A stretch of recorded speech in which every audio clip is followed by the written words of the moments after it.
zapatero.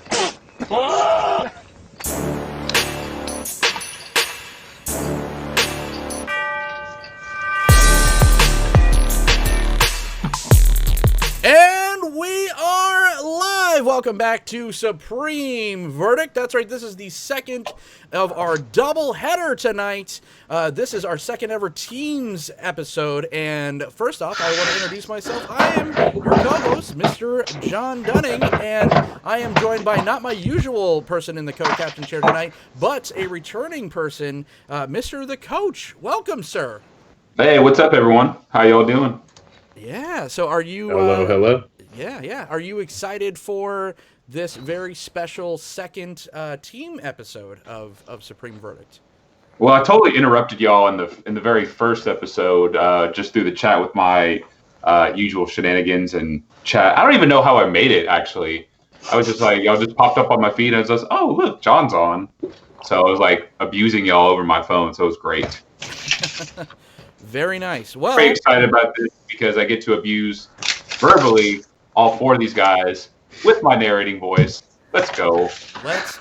And why don't we go ahead, and before we talk about who is going to be competing tonight in this second teams match, I want to tell everyone first off about cardsphere.com, because cardsphere.com is simply the very best place to buy, sell, and trade your paper Magic the Gathering cards online. We want to thank them for sponsoring not only this video, but all of Supreme Verdicts and 10 Street Hooligans and all that shenanigans. I want to talk about December 10th. So this is the last regular season game of 2019 tonight, because on December 11th, we have the first ever singles league championship match between Jason Alt, Catlight, and Alex Kessler. That is going to be insane for the vacant first ever singles league championship match. Coach, any early predictions on the championship match? Jason's my pick. Let's just go with that. Oh, wow. Jason's my pick. Always my pick. Let's go. That's probably a popular pick, especially with the residents tonight. But, yeah, let's go. Also, joining us tonight, a lonely producer, Johnny the Slivers from the couch. At least you have your little drunken hobbit buddy. Oh, yay. Excellent. Hang on. Perfect. Well, we're down a PK and a Zuby, but Johnny's going to be checking the chat, doing the scorekeeping, all that good stuff. So we will hear from the couch soon. So let's go ahead and meet first, before we meet them, let's talk about them like they're not here, even though they could hear us. But the first competitor, or set of competitors tonight, because this is a team match, and that is Jake and Joel R. Magic, the Pioneering. They seem to be really all in on the Pioneer deck techs lately. Great stuff. Cracking packs, whilst drinking juice, and best intro music in the community. Not even close. So how, Coach, your quick thoughts on them. How do you think Jake and Joel are going to fare tonight? That's a great question. I mean, they run their YouTube channel, shenanigans, funny stuff. They're great people personality-wise, but they're going to have a really good matchup against Mr. EDHREC and Mr. EDHREC. So we'll see how their shenanigans stack up against sheer, mighty, powerful EDHREC data analytics. Perfect. I'll just go with that. It's shenanigans versus the serious powerhouse known as EDHREC. Oh, wow. So let's talk about said powerhouse. That is the EDHREC podcast. Two of the three gentlemen, Matt Morgan and Joey Schultz, in-depth EDH podcast. They run dad jokes and grammar checking incoming, ladies and gentlemen. So just so you know what we're in for. So sorry, that's the other guys. Joey and Matt. So many J's tonight. Jesus. Lots of J's. So you said they're going to bring just kind of the pure knowledge, and the other folks are just going to go in like bull in a china shop. They are just going to bring the hammer down, is what I'm suspecting. But I'm not going to, Jake and Joel's bag of tricks, I'm not going to underestimate them one bit at all. Excellent. Well, without further ado, why don't we meet said competitors? And before that, why don't you go ahead, if you're watching this, like, comment, subscribe, click that thumbs up button. Every YouTuber, every community member needs all the help that we could get in this brave new world that is YouTube or archaic, or however you want to spin it. But yeah, just do all the things. Let people know that we're doing this.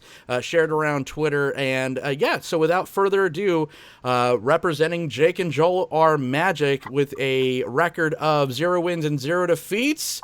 We have Jake and Joel. Hello, and welcome to the day. Thank you for spending your time with us. We appreciate you having us on. I completely agree that we are going to have to employ our bag of tricks. We ensure to do absolutely zero research before any of our videos, and that is very unlike our competitors tonight. Anti-education over at Jake and Joel are Magic. We do not need to learn. I do not want to learn. Sometimes shenanigans can take it down, and I'm hoping that's how we can get there today. Fun fact, Jake and Joel's Bag of Tricks was almost the name of our YouTube channel, so very accurate with that, Coach. Really? You got it. Pretty sweet. I just pull all this out of my bag of tricks, too. Also, could we just get Jon to talk about our channel more, or like have him do an intro for for it? Because that was great. That was like, fantastic. this is better than our anything that we could come up with. Right. Well, Like perfect. I was like, that's wonderful. That's good. I pay by the hour because I haven't figured out how to actually make money any other way. But let's talk about our colleagues from the other side of the aisle. It looks like one of them is very stoic and frozen, so hopefully that's not a permanent thing. But it might be Matt Morgan going on it alone. But that is Matt and Joey from EDHRECast. All right, gentlemen, welcome. Well, how's it going? You said I'm stoic and frozen? Yes, you are. Your video is my video? Oh, I thought that was a comment on my personality. Thanks. That beard looks very, very heroic and very statue and very nice. I mean, you look cool. That frozen picture of you is great. All right. I don't know what to do about my frozen picture aside from make further comments on how it reflects me as a human person, but I will do my best to try and remedy this situation. It is a good freeze frame, I'm not going to lie. So if it had to be stuck on something, you got the logo perfectly placed, you got a thoughtful look on your face, and I think it's pretty golden. All right. That's a good thing. I guess. Perfect. Yes, you look deep in thought. It's a good freeze frame. It's a good look on you. All right, so without further ado, let's go to the team rules. So it's going to be 4 rounds. In each round, teams will be asked a question. Rounds consist of, I'm going to amend a lot of this. This is an old slide, ladies and gentlemen. Nothing to see here. But everyone gets 2 minutes per opening argument, and then so each team member will split that up between the two. Each team member gets 60 seconds to kind of craft a cohesive argument from that, and then we go to the rebuttal round, and that's going to be basically talking trash about the other competitor's choice. Round 3, very, very important, chat. Round 3 is voted on by the chat, and the tiebreaker round will be a round 5 if need be, if we need one of those. However, oh, Joey, you are unfrozen. Good. So, however, we are debuting our new judging system during this match, so it doesn't all just fall on me, and I could actually get a full night of sleep without feeling like a total scumbag. So we're all 3, Coach, myself, and Johnny the Slivers, is going to be judging each round on give it a 0 to 10 on their arguments, and then we'll compile the numbers, and that will determine the round winner per round. So, a lot of information. Let's get right to it. Do we have any questions from Jake and Joel? I don't want to know any of the rules. Just let us get in there. Good go. Just rewind the last 40 minutes of me talking then. And then any questions from Team EDHRECast? Just this one. How are you? Are you okay? Thank you, Joey. How thoughtful. Joey's never that nice to me. Look at that. No, Joey knows how to start off buttering a judge, I'll tell you. I have no idea what you're talking about. Let's wipe the board. All right, so we're ready? We got this? Yes? We're playing the cool slide. Oh.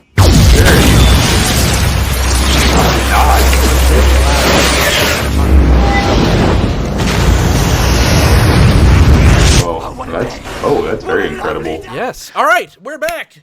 Let's get it on. 120 seconds. Well, no, 60 seconds for the first one. Oh, so we ran the Twitter poll, and it looks like Team EDHRECast is the favorite according to Twitter. Around, I think it was an even 70%. So they're going to enjoy a slim advantage. Being you guys get to choose if you want to answer the first question first or kick it off to your opponents. You decide. Go on defense first. Do it. It's my recommendation. Let's do defense first. Also, Yes. since we're from a statistics-based website, it makes sense that the statistics are in our favor. I'm just going to throw that out there. Your defense, handle it first. Always on theme. All right, so it looks like Jake and Joel are going to get the question first. Who's going to be taking the first 60 seconds of you two? Joel, take it, man. There I'll you go. take it. Let's go. Joel was Do it. nominated. Do it, baby. Johnny Slivers, let's get 60 seconds on the clock. Coach, whenever you're ready to read the first question. Let's go. All right. Just 60, or I thought it was 2 minutes, for 120 for both of them. Well, Joel's going to get 60 seconds, and then Jake's going to get 60 okay. seconds. All right. All right, ready? Yes? Yes. Ready Ready? to go. I'm ready. All right, you ready, John? I'm ready. You read the question when. All right, here we go. It's time to score some sucker points with Dunning, so let's talk movies. Drawn from the films so far in 2019, we want you to turn one of your recent favorite movie characters into a planeswalker. A, which character would you turn into a planeswalker? Start off with that one, guys. Oh, it's a two-parter. Oh, Joe, Yeah, give them both we're going parts. to answer both at a time? Yep. Both parts. Oh, we are? Yeah. All right. All right, so the first part, which character would you turn into a planeswalker? And B, why is your movie character planeswalker adaptation better kicking Oko's ass? Oh, man. That was not in the script, I just improvised. I was going to say, I feel like this was written before the banning, but either way. Oh, it still applies. It's all good. All right, you guys ready? Absolutely. Here we All right. go. Go for Timer is going now. So I am a Marvel fanboy. The character that I would turn into a planeswalker would definitely be Captain America. Captain America's plus ability is going to be preventing damage to his compatriots. He's always the one to dive on the grenade or jump in front with the shield. That's definitely what he does. His -3 is going to be, I would say, doing damage to a flying creature. He's got that shield. He can fling. It can bounce off. You know what? It's going to be damage that can be split between creatures on the other side of the battlefield, including flying creatures. His ultimate ability is going to be tentatively titled I Can Do This All Day, and that is going to be one where he puts loyalty counters on all of the other planeswalkers that you have on your side of the field. Now, why is he good at kicking Oko's ass? Because Oko is a trickster and he likes to play it straight. He wants to follow the rules and he thinks that everybody should do the same thing. There's your 60. All right. All right. Perfect. Timing. Jake. All right, so am I piggybacking off of what Joel said or my own thing? Oh, you're going with the. Let me reset that one. Yeah, you're working on the same planeswalker, same one. So elaborate on our Captain America. Perfect. Okay. Captain America doesn't like Oko because Oko is like, and I watch not nearly as much of a fraction of Marvel movies as Joel does, but I will say that because Captain America can't stand Oko is very much like this kind of Thanos type entity that's kind of spread into the multiverse, and so he has to get in there using the -3 that shield that Joel talked about. It's gonna be a good hot flick. It's gonna be the greatest thing that anybody's ever seen, and you can count on that. You can take it to the you can take that right up to the higher ups. With this minute couldn't go fast enough. You could concede the rest of your time. You can. Yeah, we'll concede the rest of the time. All right. Oh, see, you rounded it out. Okay. Who's going to be answering the question first between EDHREC? I can do it. All right. I'll let Joey go because, as is tradition, he'll come up with some good idea and then I'll just ruin it. So. All right. Your time starts now.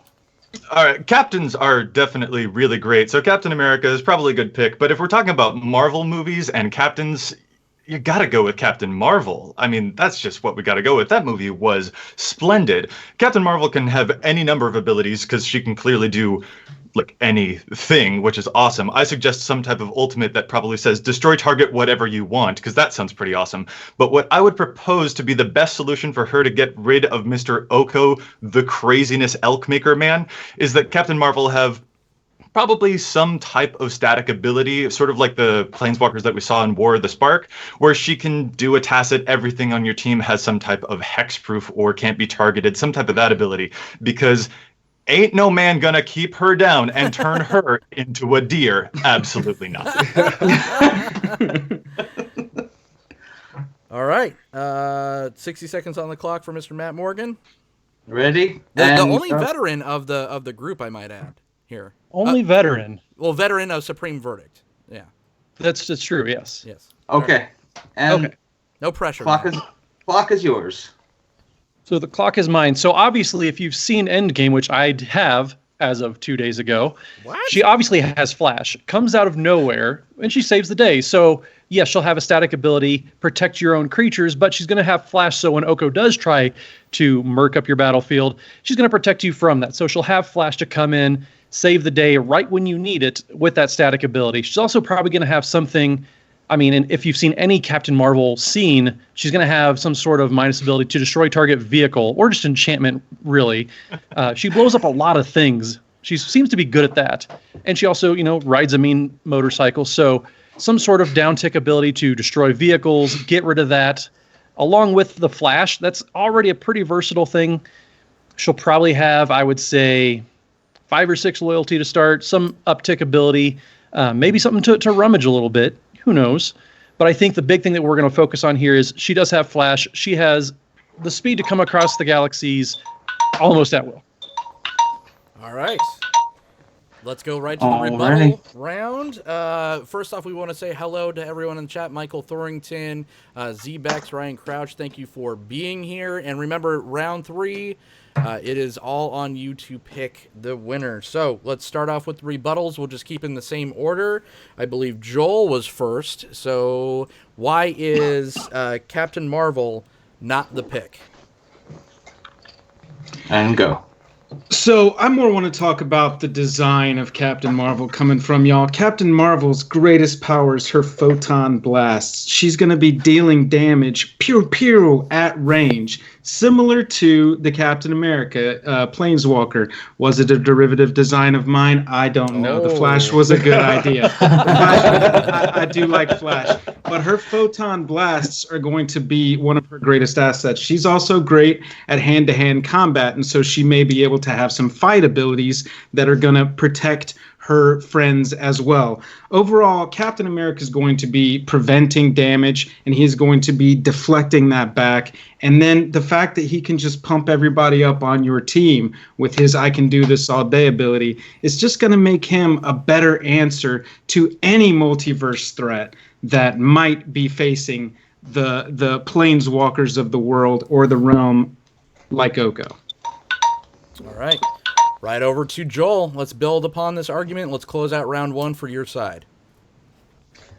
Captain America, he was there first. Those powers were imbued upon him far before Captain Marvel. So that's something to think about, is that you got to go with experience here, and somebody who's had a ton of experience, fighting different wars, spending a lot of time in the past, the future, granted, is he still alive? That's something to think about as well. But it is, it's You can go with what you got, or you can go with what is the best ever that ever existed, and you can pick that. So I would say go with the OG in this situation, and Captain Marvel is nothing to shake a stick at, but I think that Captain America is the way to go here.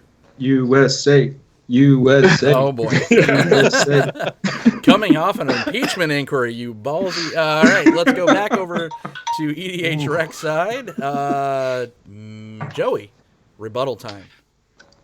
Captain America is really cool, but the problem is that he's going to be a little one-dimensional in terms of what his Planeswalker Suite ability can do. He's hand-to-hand combat and defense, but that's also all he is. You can get how many cards out of that type of design? Captain Marvel, you can make any number of Planeswalkers with her type of design. Also, that he was there first, Captain America was there first argument doesn't really hold a lot of water. Captain Marvel met Nick Fury first. She was the first Avenger, really. So if we're going to talk about firsts, I'm not sure that should have so much weight. What I think really should have the most weight is, well, Captain America's just old now. I'm sorry, but he doesn't stand a chance against Oko. He's like 70 or 80 or something like that. He's not going to be able to stand up, whereas Captain Marvel, she's still going strong. Are you questioning the spryness of Steven Rogers? Only when he's 90. All right, fair. Matt, let's close out round one. Well, I think it's funny that they choose Captain America because he's not even the best Avenger at his time. I mean, he can't even take power by himself away from Tony Stark. There's that Civil War, whereas Captain Marvel shows up and everybody shuts up and listens. There's nobody, I don't think I want to do this. No, everybody listens to Carol Danvers when she shows up and starts kicking ass. So the fact that Steve Rogers can't even autonomously control the Avengers, he has to share it with Tony Stark. They even have a Civil War, so he's responsible for their own biggest fight because he can't get along with his own people. That's not somebody you want taking down Oko, Thief of Crowns, who just you can't get rid of unless somehow Wizards of the Coast makes a correct decision. So right. Yeah, there's no amount of shampoo that gets an Oko out. All right, so that is, we have all the information in. Coach, what do you think? Early thoughts on, well, not early thoughts, I guess the round's over. What are your thoughts on how this round went, sir? EDHREC made a great argument for Captain Marvel. And, to me, just overall the Captain Marvel movie, just trying to depict it, it wasn't a bad movie. I thought, Marvel had a little bit better picks, but I'm going to have to go with America on this one. I mean, you just can't shut down America. I mean, that is America's ass. Okay. I mean, I'm just going to say it. We're going to have to go with that. I mean, there's no ifs, ands, or buts. Patriotism all the way. Oh boy. So all right, so let's go right to the voting. Coach, round one. You just said there's no butts, but you talked about America's butts. So that's I see what you did there. Well, here before we get the official numbers of the voting, let's just go through some facts just to get some final sway on the judges. So Jake and Joel, Captain America was the pick. Patriotism, that's the route they went with. -3 damage that you split up between creatures. Then you have the ultimate where I could go all day. He doesn't like Oko. The greatest showman, basically, the pump the team is his MO. That you had sound effects, the pew pew, that really scored points with me. And then you also accused EDHREC of intellectual theft.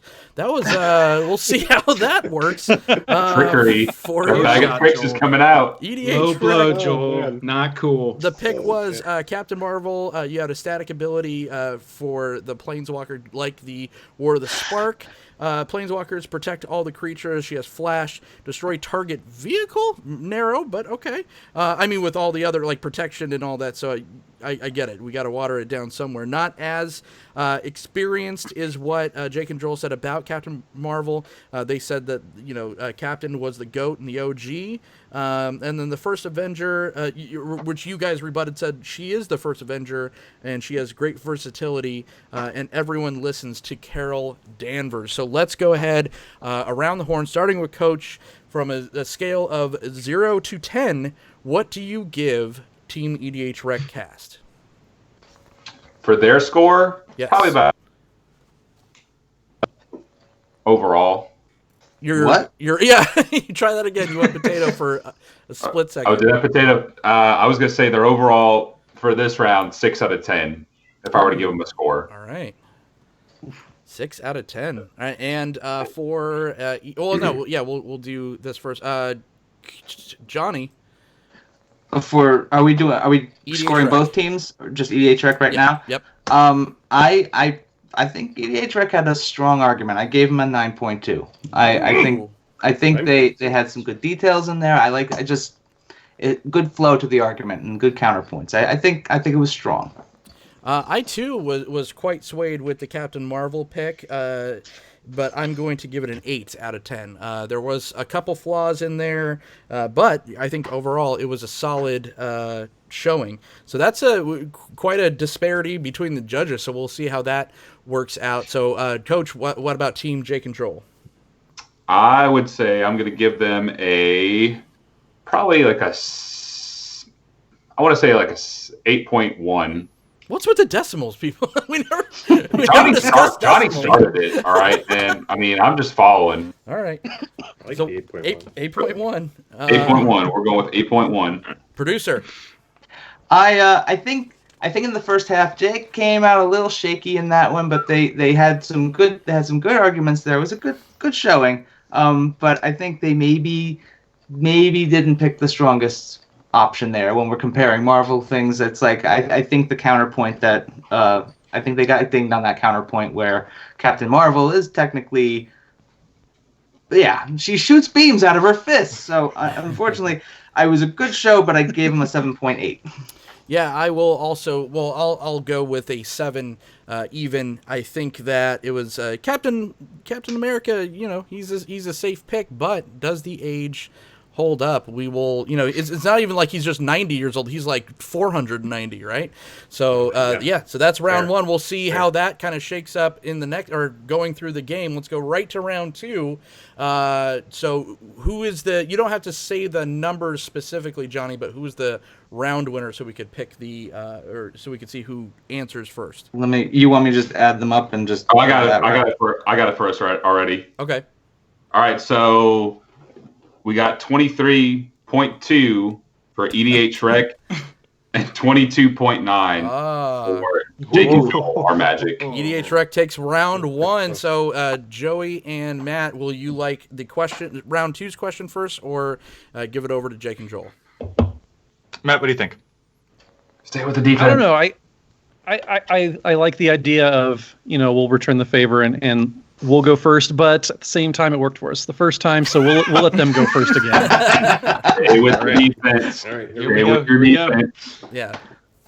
That knife was very gentlemanly placed. Absolutely. Producer. Coach, you have round 2 question. All right, round 2 question, boys. All right, here we go. Recently, Wizards of the Coast introduced us to the all-new Mystery Booster Draft experience, and there's been a tad of a hullabaloo over it. One of the cooler concepts to come out of the set was the introduction of concept cards similar to what R&D uses when playtesting a set in development. All right, so A, if you could design a concept card for Mystery Boosters 2, what would it look like? And B, why would your design be fast-tracked for the next available standard set? All right, there's your question. So 60 seconds on the clock. Who will be answering first, Jake or Joel? Joel, if you have an idea, go for it. I'm thinking of something, but I'm trying to I'm trying to put something together because I'm very familiar with the product. I mean, let's just spitball it. Yeah, I'll take it. Okay. That's fine. All right, Jake's going first on this. And the clock is yours. I would implement kind of like let's say a mana rock. Let's do I like what they did with Reflect in the Mystery Boosters, where one player gets something. So I would do like a Soul Ring, something that brings Soul Ring into the standard format, but where when one player plays Soul Ring, the other opponent gets the Soul Ring. That way, both players are ramping up into something really early. We get a lot of explosive matches that start off with really big powerful plays and a lot of big answers. We have like maybe one person plays a Soul Ring, your opponent gets a Soul Ring, and now you've crapped out like a 5/5 on turn 2, and so your 5/5 has to take down whatever their big threat is. And I think it would push Magic in a way where we are going to get a lot of explosive starts. People might complain about, oh, this is really this is really fast for a standard format, but I think it would put standard. All right, Joel's got to pick up where Jake left off. 60 seconds on the clock. Slivers, tell him whenever he's ready. You're ready. What this is going to allow is a fun, tournament level style of Johnny play where we're going to get big stompy creatures. There have been entire sets built around giant, Eldrazi and dragons and things like this. And at the core of this game, it is a fantasy game. And so when you think of fantasy, you think of fireballs and dragons and fighting giant monsters. And what a design like this will do is allow a space like that to exist while also being balanced for both players. So you're not going to have anything like, troning out a huge 12/12 Eldrazi, but both players are going to have the option to do this. And it doesn't even have to be limited to that. The control player too will have access to the extra mana that something like this would create. And so, like Jake said, not only are you going to be able to play a line of, I'm just going to have a lot of big threats, but you'll also be able to play a line of answers if you'd like. All right. That's a compelling first pick. Very ballsy, going Mana Rock Soul Ring for everyone. Let's go over to EDHREC, who's answering first. That'll be me. All right, Joey, build it. So the weird design stuff that they put into those mystery boosters, those were all cards that they are clearly unwilling to print. So if that's the premise for cards that we need to see in this, development sphere within the pack, then we have to acknowledge one of the things that Wizards is not willing to print, but which could see print in those types of forms in the development cards. And that's simply this: an actually good Boros commander or mono white commander, because they seem very reticent to actually do that sometimes. No tea, no shade. Easy example, if I'm spitballing right here, it could be like a Boros version of Neheb, only instead of giving you mana for the life that your opponents have lost, maybe it's giving you mana temporarily for the life that you have gained this turn. Something like that, something that scales appropriately to the commander format, because that isn't something that we see too often. Might show up in a mystery booster, and it would definitely need to be fast-tracked to the actual types of sets too. They don't seem too willing to be. They don't seem to be too willing to print those sometimes, but it would be very, very much a treat if we got to see it. All right. Matt, build on Joey's argument whenever Slivers say go. And you are a go. So the biggest thing why we could use actual good Boros commanders is that there's been such a demand for it. The fact that when they did Gerard's big reveal from the commander precons of this year, they hyped up, we have a Boros legend you're waiting for, we know that you want, and we're very excited about this, when really Gerard was kind of lackluster. So when they actually get something right, like Joey said, a Neheb that adds mana for life that you've gained, however you want to sequence that, that's something that actually would carry over and players could get excited about. Whereas, Gerard itself, where they were very hyped, kind of fell short. We can bridge those gaps and then push something that, is actually realistic. It's not a mechanic that, we'd have to balance this. We can't give everybody soul rings, but we can do something that people have been asking for and finally follow through on that desire that players obviously have. So I think it's more, we need to be pushing out the realistic cards from those mystery packs to see what can get fast-tracked instead of, let's just show off what we can break. All right. Whew, that was a really cohesive round from both sides. Very good arguments so far. Let's go back for the rebuttals on Jake and Joel's side. So, Jake, why don't you go ahead and kick us off? 60 seconds on the clock. Johnny? You are go. All right. So, we're rebutting the Boros commander. Is that correct? Correct. Yeah. Okay. Why is your option better?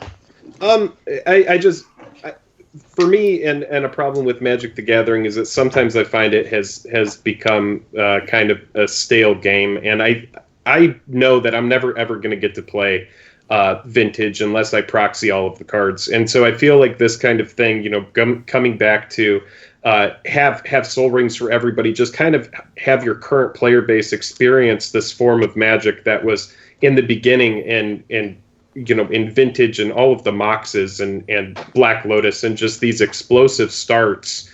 I think the player base could kind of learn from that and kind of see, like when they're playing a format like Standard or Modern, that it really is a lot more throttled back than they think it is. And so I think put everybody through like dealing with all of these Soul Rings where everybody's playing these big beefy creatures so that they can, enjoy what they have.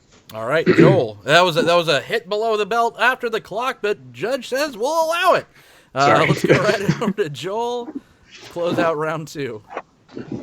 So I'm going to start my rebuttal in a strange way, and I'm going to agree that it would be great to design a Boros commander that's actually playable for EDH. But if we are designing for Standard, which is, I believe, what the challenge was, a legendary creature is not going to have much play in a Standard environment. The maximum you're going to be able to put into your deck is 3, and that's if it has a low mana cost. You're normally only going to want to put 1 or 2 into a Standard deck. And so I believe that, a design of a low-cost mana rock that will unlock a more Legacy or Vintage style of play for current Standard new players would be the better design, while also conceding, absolutely, let's get some EDH commanders in there if we've got the space for the design. But I just don't think that it's going to have that much, breadth to fit into a Standard set like a mana rock would. All right. Real quick fact check. Johnny or Coach could answer this question. Was that part of it? Did it have to be Standard? Because that would be, we'd have to take points off. So why would your design be at Fast Track for the next available Standard set? That was 2B. So I mean, it's okay. So we have to just take that into consideration when judging this round. That might be just a single point taken off for rule bending from the EDHREC side. Sorry, gentlemen. But let's close out the rebuttals. Yep. There's rebuttals. So my rebuttal rebuts not just their argument, but your argument that you act like Legends can't impact Standard, but Sidisi had a massive impact. The Sultai commander had a massive impact. There was a whole deck about Sidisi Whip where you would mill creatures over, and it was a tier 1 deck in Standard for a short time. Also the number 4 most built Sultai commander. That's fair. So it's kind of disingenuous to say, well, if you design a legendary creature, it can't impact Standard. All right. Because Kari Zev had a massive impact. All right, Kalidas had a massive impact. We'll give your 60 seconds back, Matt. We will redact. The challenge is accepted. Sure. We will redact that point doc. So wait a lawyer. Let's go right back to now we'll rebut for real. Okay. All right. Butts for real now, Matt. You are butts for real on the clock. Official hashtag of this episode. Hashtag butts for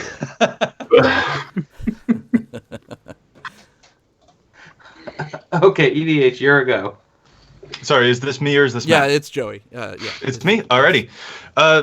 If we are going to look through the lens of fast tracking for Standard, well, then I do kind of question the idea that a legendary creature would be less interesting in Standard, when we got stuff like Questing Beast running around, compared to a mana rock that breaks the everything in half, even if it is symmetrical. And also, I'm really just going to look through the lens of data here. If we're going to be looking at something that is symmetrical, we should use maybe some stats from EDHREC, I don't know, to try and see how players respond to symmetrical effects. Let's look at a card that has symmetry in the name. Scheming Symmetry from the recent M20 set, only in 2,700 decks right now. Let's compare that to its predecessor, Vampiric Tutor, which has a similar effect, putting, tutoring for something on top of your deck, shows up in over 20,000 decks. So, players just don't seem to like giving their opponents stuff. Dominaria proved that we can have legends all over the place, so I think a legendary creature is fine. What I don't think is fine is players presumably being well receptive to symmetrical effects. They historically don't seem to like that very much. So that's why I wouldn't like the Soul Ring thing there. Okay, and Matt, close it out. I mean, giving every player a Soul Ring just automatically devolves into just a mid-range ramp fest. Soul Ring is insanely powerful. We talked about how it is, yes, I agree, insane in Vintage. but it's also banned in pretty much every other format except for Commander, where it's a singleton format as well. So the fact that you want to give standard players up to 4 in a standard deck, like if you thought Nexus of Fate was homogenous, I can't imagine just how many massive spells people start playing, because all of a sudden you could have 8 Soul Rings in play. That is ludicrous. That is breaking all power levels that standard would ever want to have. From standard design, it's not, Soul Ring isn't even in modern, so you're going to break standard, pioneer, and modern. Like, it's going to have to get banned in all 3 of those formats, because giving Soul Ring to anything but the vintage player, it's going to break the format in half with just the sheer power of how powerful that is. In addition to, you have 4 copies in your deck. All right. Woof. Highly contested round and partially my fault, but we're just going to go over the facts before we get the actual scores. Jake and Joel have picked a mana rock similar to Soul Ring or Reflect for standard. Asymmetrical, big plays. Oh, it's the Oprah of Soul Ring. You get a Soul Ring, you get a Soul Ring, to promote like big stompy strategies. We want to see big spaghetti monsters on the field. Well, maybe not all of us, but you gentlemen might. And then the rebuttals was, Jake said, it's kind of a stale game. It needs kind of a shakeup. And then you want to see just basically a summation, just like a push in the design of Magic as a whole. EDHREC actually wants a good Boros or a mono white Nahib like planar chaos style, I would assume. And then you said mana rocks are a problem. Asymmetry isn't liked in the game, and just saying that would just completely break it, because if one Soul Ring's very powerful, then multiples would be as well. So let's go over. We have the facts in, we have the rebuttals in. Let's get the scores, starting with Coach. Let's go ahead and score Team EDHREC. I will give Team EDHREC for that. It was a much better argument, I thought, in my opinion, than what happened in the first round with the Captain Marvel pick. Like, much, much better, especially with the rebuttal on the rebuttal. Again, John. So I love when our co-host gets attacked by visitors. It was good, yeah. Fantastic for me. It makes my day quite more elegant and enjoyable. So for that round, I'm going to give them an 8.5. Just doubling down on those damn decimals. All right. Let's go over to the couch. Hear what our producer, Johnny Slivers, says about EDHREC's argument. EDHREC, I think, had a really... I think the rebuttal on breaking standard was a good point. And I just, being an EDH player, yes, I agree. Yes, Boros does need a solid anything. And I like the argument. It was strong, real strong. I liked it a lot. It's a 9.5. 9.5. Whew. And then I'm going to say, I think you guys really started to shine in the rebuttal, and not just the rebuttal against my bad judgment, but the actual rebuttal. Because you know what, and I'll just kind of say what I thought about both. I really like kind of thinking outside the box as far as who would ever pick you guys are madmen. You picked a mana rock, and what just got banned, like 40 green cards in standard, because mana ramp is crazy, but I think it's different, right? It's different that everyone gets to kind of play bigger or faster, and you're right, the other side you could counter faster as well, so it does promote both. However, it's just, for whatever reason, Magic, when you give the kids toys, they always wind up breaking them, and someone's going to go home crying. So I would say that, like I said, EDHREC came hard with the rebuttals, and they kind of just opened my eyes to be like, oh, yeah, I want to live in that magical Christmas land, but then your mana rock's going to kind of get banned pretty quickly. So I'm going to give EDHREC an 8.5. Now I'm jumping on the freaking decimal train. And then I'll start on the other side, and I'll say Jake and Joel 7.5. So, Coach. I will say, for Jake and Joel, I'm going to say a 6.5. The argument was much weaker than Team America. obviously. So it was EDHRECast was a much better argument this round. So I was going to say 6.5 for Jake and Joel. And Johnny Slivers. I even in spite of the fact that this party Soul Ring would break standard, I hear people complain about Soul Ring being in one player's board state in EDH all the time, and I think a party Soul Ring would be awesome in EDH. So you check off 2 boxes for me. I'm not so scared about that. I think, let it break standard for a month and then ban it and send it off to Pioneer like they'll do. And I still gave him a 9 because I loved both of the arguments. I was like, those are both. What was it? There's a Gretzky quote: "You miss all the shots you don't take." So yeah, absolutely. I like that. Yeah. Shot for the moon. Yeah, absolutely. There was something to be said for both arguments. They were absolutely stellar. But it looks like EDHREC won round 2 as well. So for round 3, and this is the chat round, the rest of us get to go to sleep. We're going to be taking a nap. But chat, you need to wake up because you are judging this round solely, so it's only your voices that matter. You're going to be picking the winner. So, Joey and Matt, are you going to be answering round 3's question first? This very pivotal, because I believe if you win this round, that's a technical knockout. I don't think they could mathematically come back, but if they don't, then it's not over. So. I mean, this formula's been working for us so far. So it's tough. It's tough going first, man. Yeah, you gotta take chances here. You come up with a mana rock. You come up with Soul Ring when you go first. Home field advantage come is up what with we're Soul calling Ring this. for everybody when you go first. That's. Yeah. You're the type that is a CEO of some $1 trillion company because you're walked into the interview room. You're like, yeah, Mana Rock, let's go. There's this guy's crazy, or he's let's give him money and make decisions. I love it. Okay, so Jake or Joel, who's going first? I'll take this one this time. Okay, Joel's on the point. Coach, you got a question for him? Yes, thank the gods, Commander Fest is finally a thing. Assuming Commander Fest becomes an annual event, which it likely will, let's hear how you would kick it up a notch. So, A, if you could create a set, or if you could set a Commander Fest to a theme, what would it be? And then B, what non-MTG celebrity would you bring on board to make that theme totally epic? All right. So let's put 60 seconds. Well, first off, before we get into your answer, do you have any questions about the question? Why are we asking a commander question with the commander guys on? Damn it! That's a very stacked biased question for this is not rigged at all. You got standard here we last go. time. You got standard last round. All right. 60 seconds on the clock before they poke any more holes in this show.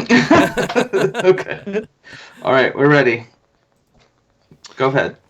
The theme for our Commander Fest would be worldwide. It is about inclusivity. It is about this is the format for everyone. It is not even up for argument that it is the best way to play Magic. It is everybody's favorite, and we want everybody to show up. Inclusivity worldwide is going to be the theme.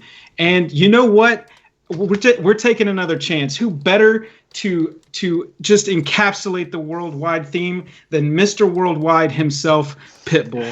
Pitbull is going to be the non-MTG celebrity that is going to be at our worldwide Command Fest celebration. There's going to be a concert. He's going to be taking pictures. There's going to be shots for people over 21. We're giving out wristbands. This is going to be the most inclusive and loving Command Fest that you have ever seen in your life. Mr. Worldwide, y'all. All I heard was Will Ferrell and John C. Reilly in Step Brothers. Worldwide. Yeah. Boats and yeah, let's go over to Jake. So adding on to that, I want you to imagine here for a moment, just a moment, Pitbull trying to explain Magic the Gathering to people. Okay? So that's part of this. This is my time. Okay, so Yeah. Pitbull is there. He's like dressed up. Sure. He's excited, but he's not exactly sure why he's there. Someone has let him know, but he's trying to learn. And there's going to be a lot of people there who may not know how to play Magic. And so by being there, seeing their idol Pitbull up at the forefront of not knowing how to play, but being excited about it, and it's worldwide, baby. It's this is. He literally has a this is song magic. called Fireball. Fireball. It's called Fireball. Sorry to step on your thing. But anyway, so yeah, it's Pitbull. Joel, it's brilliant. I can't even. It's perfect. Wow. Okay, if you dare, EDHREC. Who's going for it, Matt or Joey?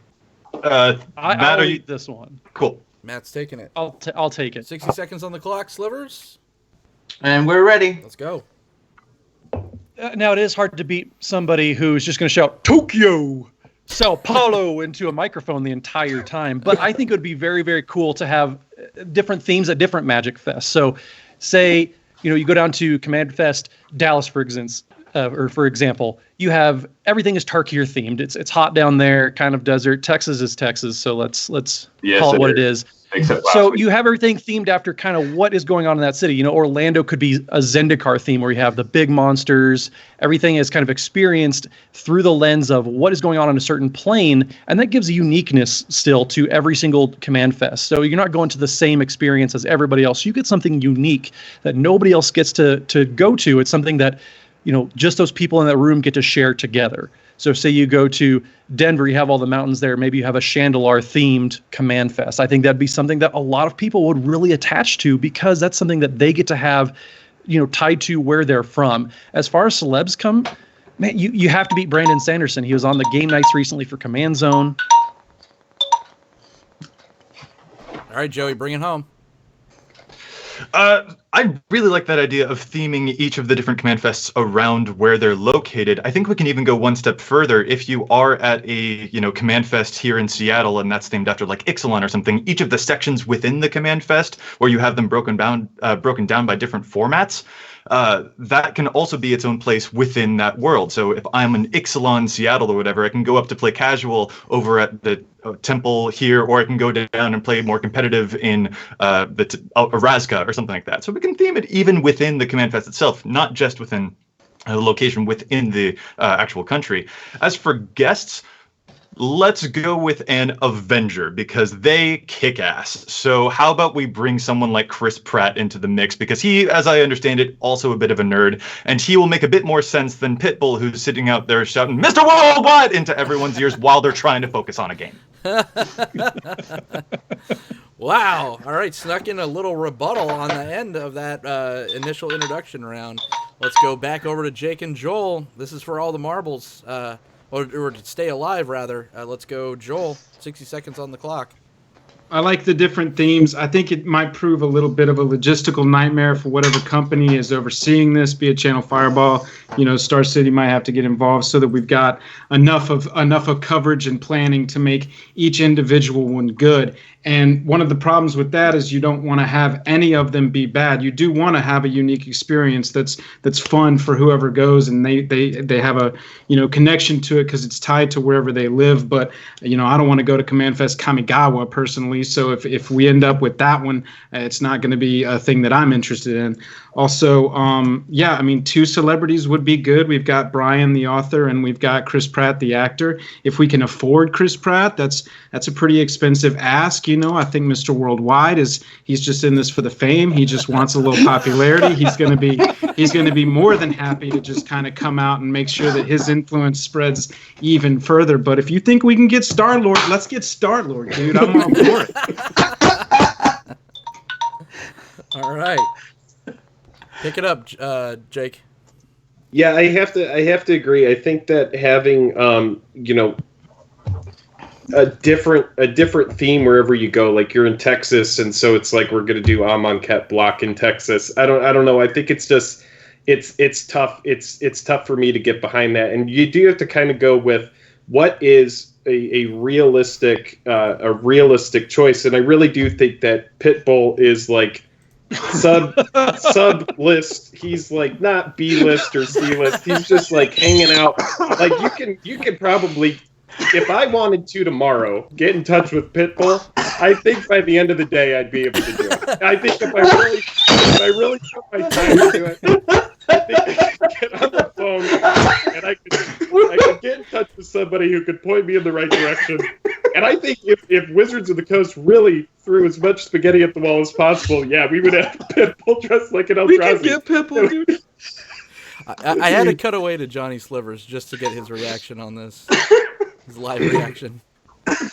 Oh, boy. I mean, Great. talk about go big and go home. We thought Soul Ring Oprah was the pick. Let's go Pitbull worldwide. EDHRECast. Let's close out this round of rebuttals. Well, first off, you say that Pitbull doesn't do things for money, but he did Dr. Pepper commercials, so that invalidates that entire argument. What? Why do you know that, Matt? Oh, because I love Dr. Pepper. Oh, okay. But also, let's go back to the feasible parts of your argument. Yes, Commander is for everybody, but Magic is for everybody. There's different ways to play the game. So saying Magic is for everybody, I mean, that's something that already the community already has started to move so much towards, and it's awesome. I don't know any other hobby that I've ever had that has such a great community. So saying that we're going to pitch Commanders for everybody, man, the game is already for everybody. There are so many ways. If you want to play competitive and you want to be a spike, do it. If you want to be somebody who plays the kitchen table with your buddies and, you know, has a couple beverages, or you teach your kids and you play with your family. Joey, his entire family plays. There's so many different ways to experience it with every different type of player and every different type of person. So saying Magic is for everybody, that just goes without saying. Are you trying to say that Joey's family wouldn't play with Pitbull? Oh no, I'm sure they would play with Pitbull. like, don't get me wrong. Pitbull is the guy who taught me that the word Kodak does in fact rhyme with the word Kodak. But like, why does everyone know so much about Pitbull? This is so weird. All right, 60 seconds officially on the clock. Go. So the theme of worldwide, I just want to bring it back to that. Magic, as it's themed, it's a game that transcends worlds. Like, yeah, we're here on Earth, whatever, but Magic is about an interplanar experience. It's about going to completely different worlds. So technically, just the scope of worldwide is actually kind of small. I also am not entirely sure if Team Jake and Joel, our Magic, are going to be able to actually get Pitbull to come to any one of these events, now that they've sort of downgraded his level of celebrity just like a little bit. Not only that, but we've already had Sir Mix-a-Lot in a Magic commercial. We've had a music artist already connected to Magic from outside of Magic before. Like, we've done that, so we don't necessarily need another music artist to come in here. Let's get some other famous nerds up in here instead. Up in here. I would say facts, but all you need to know is Chris Pratt versus Pitbull. Wow, that's a hard one. Chris Pratt versus okay, well, we're going to give the chat about, I don't know, 2 minutes to kind of sort it out, or actually just 60. Yeah, 2 minutes, because first off, this is kind of our intermission. So Team EDH I mean, everyone needs to just hop on over and subscribe to their YouTube channel, follow them on all the social media platforms, as well as listen to their amazing podcast. Very knowledgeable folks. I got the opportunity to guest on that. They slummed it for one night, allowed me to jump on, and I screwed it up by saying Sidisi Brood Tyrant was like one of the most underplayed things, which it's like number 3 or something. However, I digress. Thank you guys for coming on. And do you guys have any cool projects that you want to plug real quick? We do have cool projects, but not ones that we're saying just yet. Sorry. Yes, we have announced when Don, the founder of EDHREC, came on, the big project that we can talk about and have talked about. We are working on a wiki project for Commander. It's a massive project. And Joey, as our editor, he's kind of heading that on. So he'll downplay it, but it's a very big project that, you know, we have a lot of pretty good writers that have come on board. So we're trying to mold that, and it's just, man, it's a massive undertaking. We said we want to get out by 2019. We're sticking to that. But But yeah, it's a lot of work, and it's a massive project that I know ultimately we are going to be very proud. We're just hopeful that this wiki is as good of a resource as the main site once it is done. Excellent. That's really exciting stuff. Thank you for sharing. Jake and Joel, again, we've collaborated a little bit before. I had you guessing on the Hive Mind. You guys are great. You're always a good time.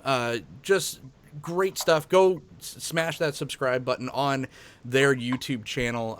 It's just they're just lighthearted and kind of like exactly what the community needs. So you guys have anything kind of in the works that you could spoil or tease?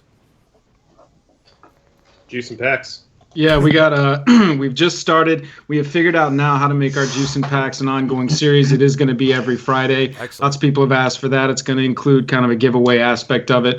Right now, we're finishing up our Pioneer Sleeper Pick series. We went through every single set in Pioneer. It's taken us a couple weeks and picked what we thought are the cheaper cards right now that have the chance to blow up, especially after we get a lot of the power cards banned out of the format. And we're actually about to start a series about building EDH decks, and so I'm probably going to be hitting these fellas up and seeing if they want to be in a couple videos. Oh. Only if you talk in that voice. Oh, you know I do. Hey, buddy, you know I got I an do. idea for you. See? But yeah, Mr. Dunning, we appreciate you having us on, man. We like to think that we represent the classy casual aspect of Magic, and we like to be the people sitting around the kitchen table having a few drinks and having a good time with it, and that's kind of what we aim to bring outside of the I can't do the statistics like these fellas can. We don't even pretend to. Excellent. No, it's an absolute pleasure having you guys, all you guys on all the time, or all the time more. We should do this more often, is what I'm trying to say. I'm not even drinking tonight. But no, this is a great time. I think we gave the chat enough time. Do we have an official score, Yes. Johnny Slivers? I think Coach actually is. I got the similar numbers to him, I think. Was it EDHREC was 5 and 2 for Jake and Joel? Yep. Yep. Your winner! All right. That's it. By That's it. technical knockout, Team EDHREC! All right. Boom. It was the double soul ring It was the double Double soul ring. that buried us. I'll still We died, really after that. we died I holding like our that. soul ring on the beach. You know what? The EDHRECast might have won tonight's game, but there's absolutely no losers here because this is just a ton of fun, and I just want to thank all the competitors for giving it your all, taking a silly game like this seriously. So let's do a little after match interviews. I'll pose this question to Team EDH. I'll pose this question to Jake and Joel. What do you think went wrong tonight for you?